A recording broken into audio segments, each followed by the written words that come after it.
Ja, det var godt, I kunne være. Men ellers så er det sådan, at vi skal afgå i morgen. Og vi skal være klar klokken 9.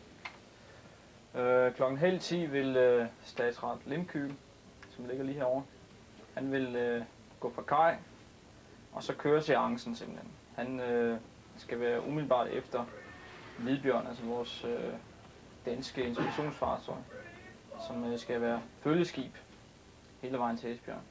Vi bliver en 100 startende skibe her, der skal ud, så der bliver masser af skibe ude i fjorden.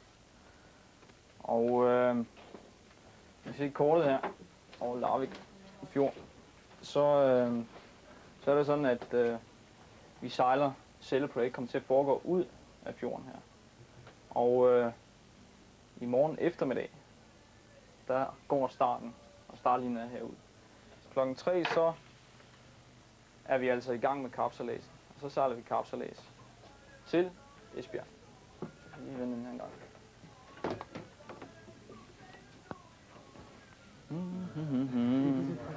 Ja. Kan du ikke holde den her?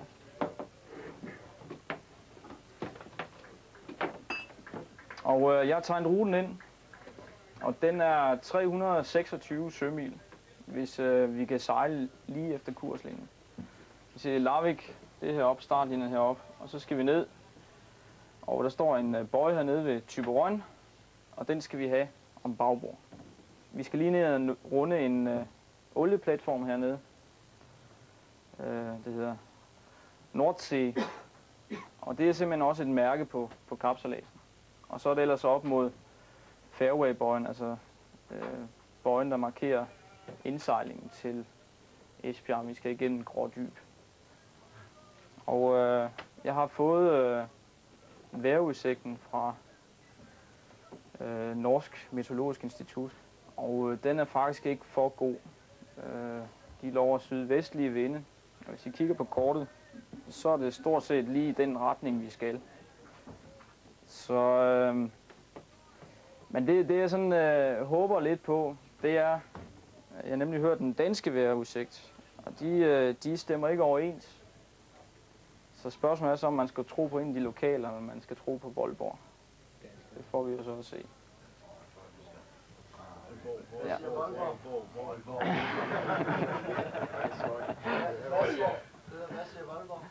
Ja, men altså, jeg ved ikke om det er Voldborg, men DMI, altså Danmarks Meteorologiske Institut, de siger i hvert fald, at i morgen, der vil vi have sydlige vinde, 3-8 sekundmeter.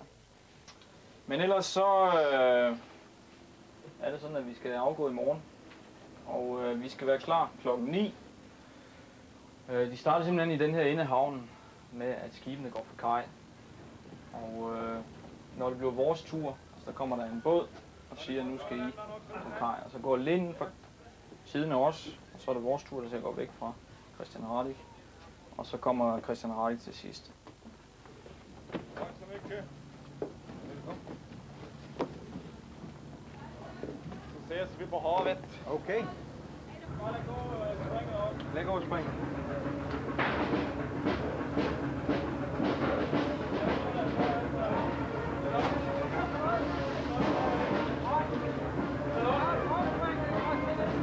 Lige hjælp nu, ikke?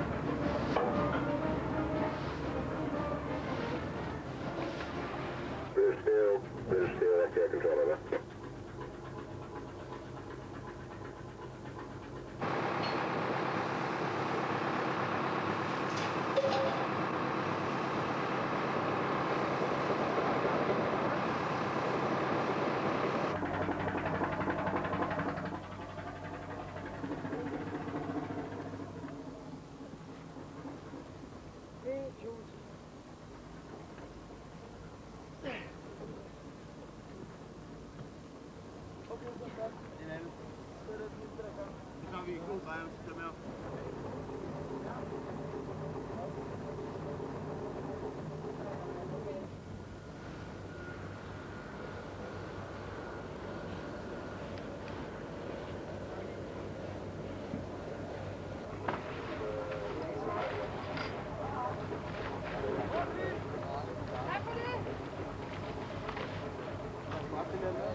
Morning Star. Is Morning Star down there on that list? Should be. Yeah.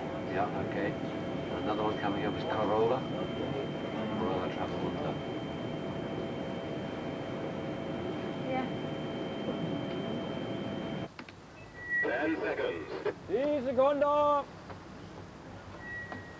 5, 4, 3, 2, 1.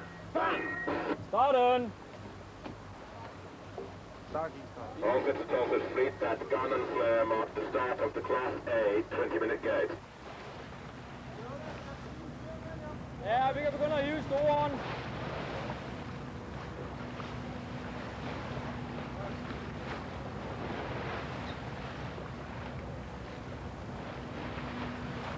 Det er Johan Schmidt, Det er negativt. en af vores konkurrenter, som vi ligger og konkurrerer med. Han er også i samme plads som os. Vinden, den hvide derovre, den er på jomfrurejs. Den er helt ny, den er lige kommet ud fra værft. Men den er 200 kvadratmeter mere sejl, end vi har. Og den er ikke så tung, og den stikker ikke så langt, så de har nogle meget større fordele. Det bliver lidt svært.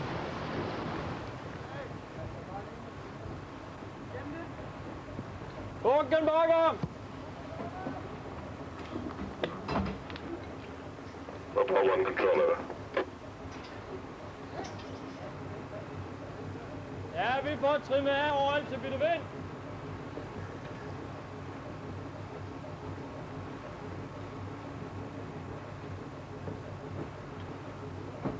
De kan lige samles alle sammen derinde. Så en mønstring. Okay. Nå, jeg vil bare sige, det klarer jeg godt. Det var ved at være lidt tæt på derinde på et tidspunkt. Men, det var godt, I var der. Og med den her vind, så prøver vi altså lige at udnytte den strøm, der er hen langs kysten her. Og om et par timer, så vender vi igen og tager et ben ud efter. Vi aftalte dengang Morgan tog ud og sejlede på Sedov, hvor han var på sin fødselsdag, at vi ville fejre det, når han kom tilbage, og at Morgan ville lave lavkage. Og det er det, vi gør nu. Som I ser, har Morgan lavet sådan en Otello-lavkage, hedder det. Og den skal vi smage lige om lidt. Men nu starter vi med at synge fødselsdagssang. Og vi lader bare som om det er i dag på fødselsdag, ikke også? Okay. Happy birthday to you. Happy birthday to you. Happy birthday, dear Morgan. Happy birthday to you. How old are you now? Altså, vores skole er en del af en småskole. En af flere småskoler, som hører under Skolesamvirket Tvind. Vores skole ligger nede i Vamdrup, som ligger lidt uden for Kolding.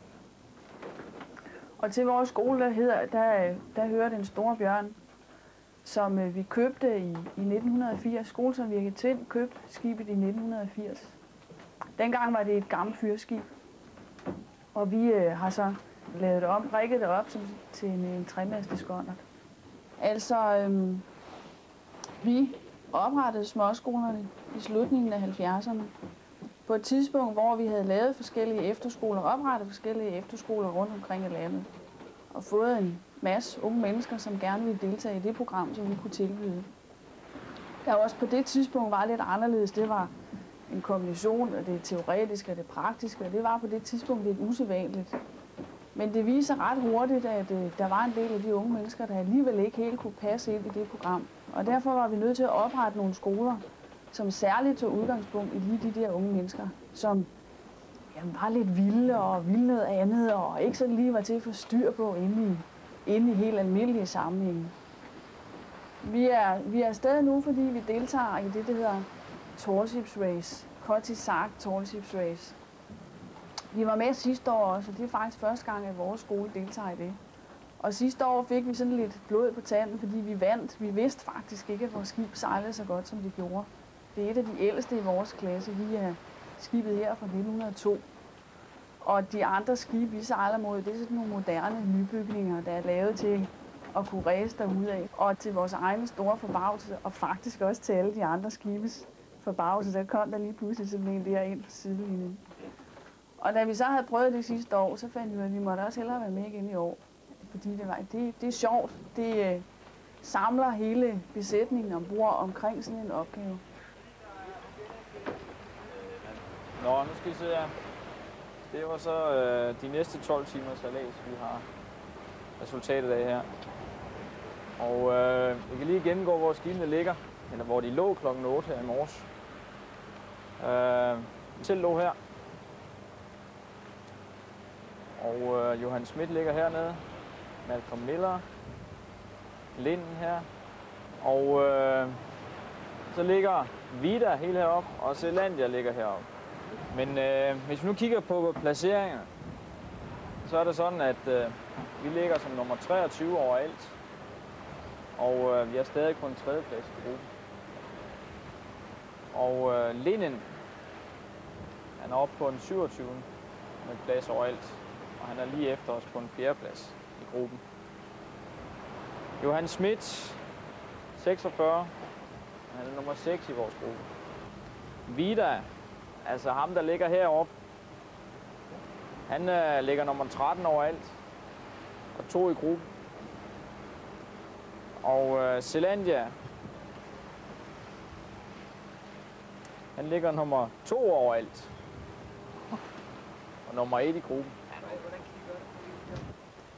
Så det vi gør nu, hvis vi regner med, at vi har en 6 timer, hvor den her vind holder, så kan vi gå en 35 sømil. Det vil sige, så kan vi være hernede omkring, hvis vinden holder. Det vil sige, at vi skal vende nu. Og det passer med, at maden den er altså lige forsinket en halv times tid. Så det vi gør nu, det er, at vi laver en stavvending. Går rundt på styrbordhalse, og så kommer sønnen i. Så det er klar til at vende. Op og op. Først skal vi have massalen over. Og så skal Fåben bakke. Og skotteren skal bakke. Og så skal Storen også føres over. Og så forsejlene bagefter. Er vi klar på fordækket? Klar på det. Ja. Vente! Vende.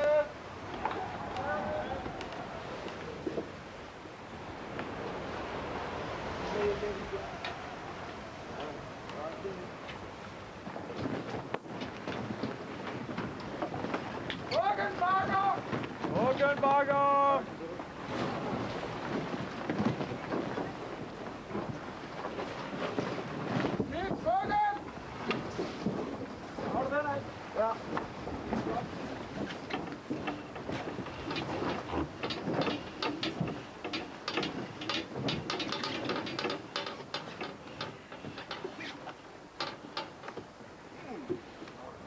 Vi har brækken en gang i stedet.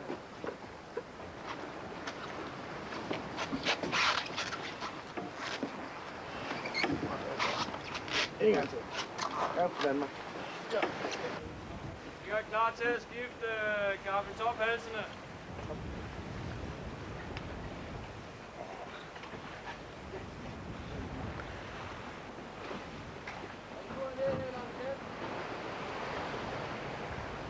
Alle stopper.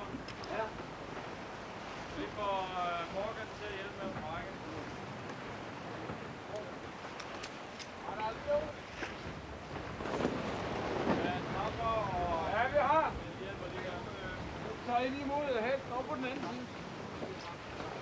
Og så hen på den forreste lampe.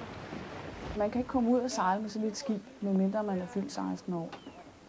Og man forbereder sig til det faktisk i lang tid. Man skal tage forskellige grundige kurser, som man skal bestå for at få lov til at komme med. Man skal tage søsikkerhedskursus, hvor de skal lære om helt elementære sikkerhedsregler til søs. De skal på brandskole.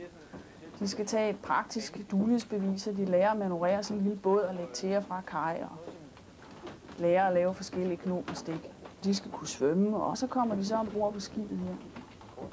Så har vi, fordi det jo er et skoleskib, og at eleverne er her som en del af deres hverdag eller deres dagligdag, så har vi også undervisning.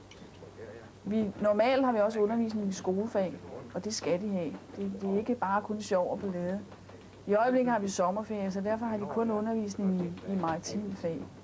Og sådan lidt særligt. Altså de har også undervisning i dykning og forskelligt andet, som vi forbereder os til.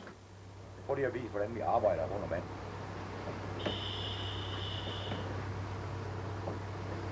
Ja, det er roligt og åndedrag hele tiden. Helt fuldstændig normal vejrtræk. Og det er også den vigtige, at man trækker vejret helt normalt.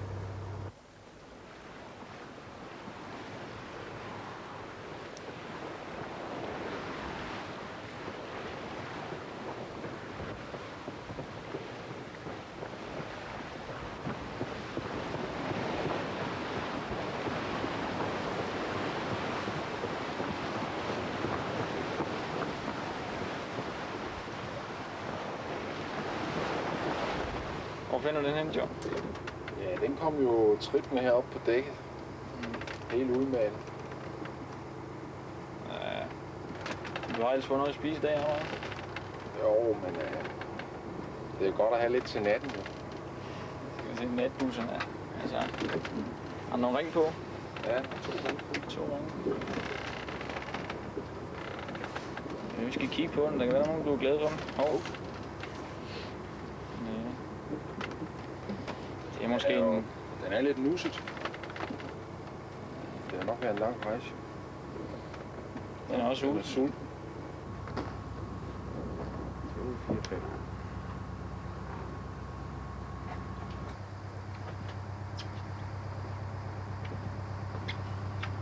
Er du der, Sabra? Er du frisk? Det er ret godt. Kom lige over til Mølfring.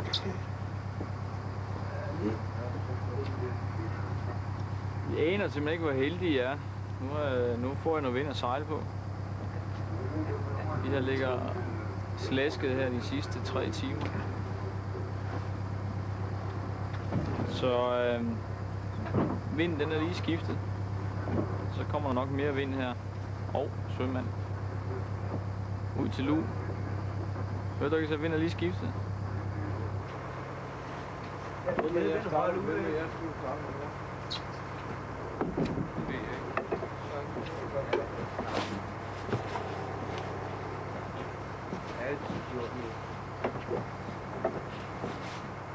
Nå, så har du hvad?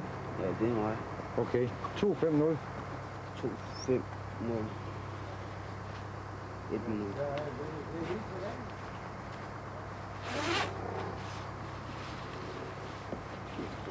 Okay.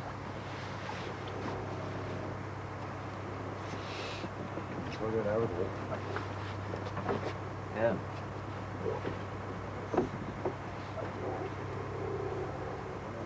Bare lade roret med bordet. Det er fint her. Kasper?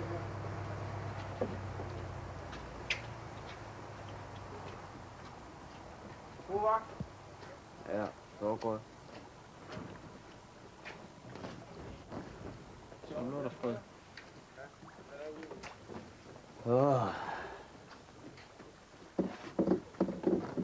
Fik du sovet så? Hvad? Du sovet? 3 timer. Okay. Så er du frisk? Ja. Mm. Men Peter, I bliver nødt til at gå til køjs, jo. Fordi før kan John ikke udøve sin trolddom.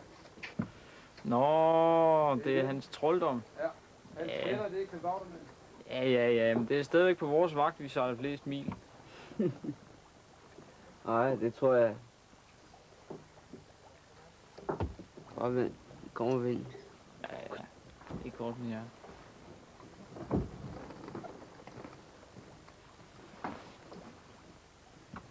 Du kan garantere? Jeg kan garantere. Lige snart du er gået til Korsik og spille. Kom og vind susen hen. Kan du mærke den øre? Kom stille og roligt.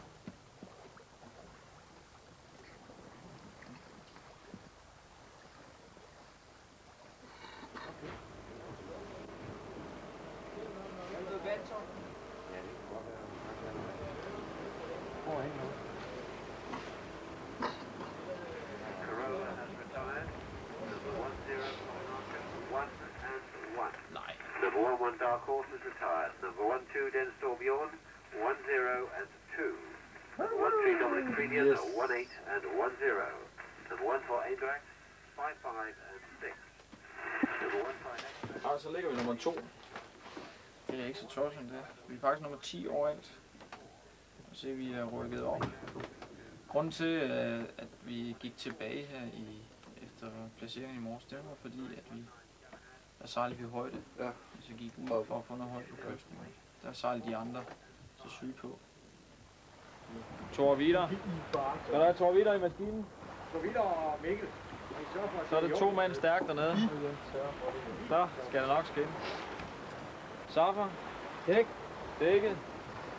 Lotte, kan vi spule? Ja, vi kan. Nej, ikke spuler her. Nej. Peter, vi skal have messingen til at skinne. Og Michael, du tager baderummet. Det skal være ordentligt. Vi lægger på den rigtige halse, så du får alt vandet ud. Godt, okay. Vi går i gang. Jeg vil lige se det der starten af maden.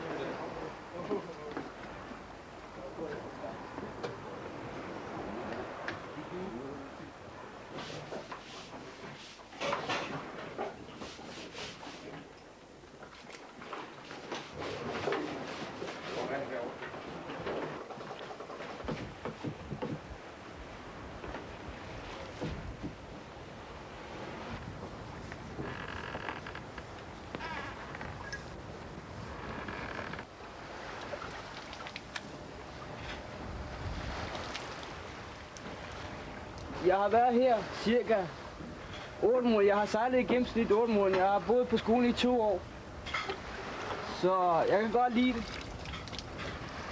Men når jeg bliver søsyg, så kan jeg ikke lide det mere. Jeg har jo været sådan en... I København, så har jeg været sådan en ung kriminel dreng. Så er jeg flyttet op på skolen. Der har jeg fået ud af, at jeg ikke er mere kriminel. Og ja, jeg har altså fået mange ting ud af det. For eksempel, jeg vidste slet ikke, hvad sejlads var. Og min familie, de har aldrig været ude at sejle med sådan et sejlskib før. Aldrig. Så det synes jeg er meget godt om. Så det imponerer mig meget. Jeg har aldrig været ude at sejle, men så kom jeg ud at sejle. Så det er fedt nok. Så når man kommer hjem, så har man det godt og sådan noget der med sig selv. Så siger man de andre, prøv at se de andre og griner af dem og sådan noget der. Altså, du burde være ude at sejle nu, ligesom mig og sådan noget. Prøv at hjælpe dem. Så kan man selv se, hvordan det er. Vinden bliver først lidt til frisk fra forskellige retninger. Efterhånden dog jævn til hård vind, mest mellem nord og vest, i de sydvestlige egne stedvis op til kuling. Okay. Ja, det kan jeg godt. En gang mere. 2, 3.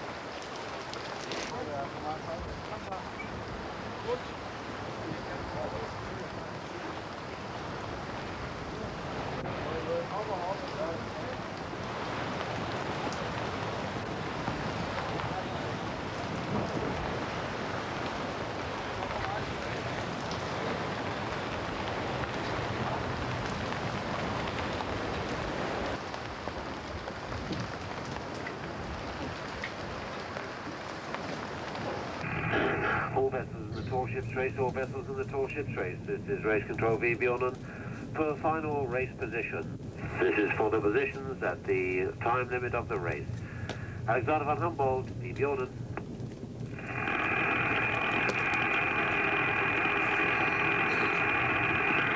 Den Storbjorn, V Bjornen. V Bjornen, den Storbjorn.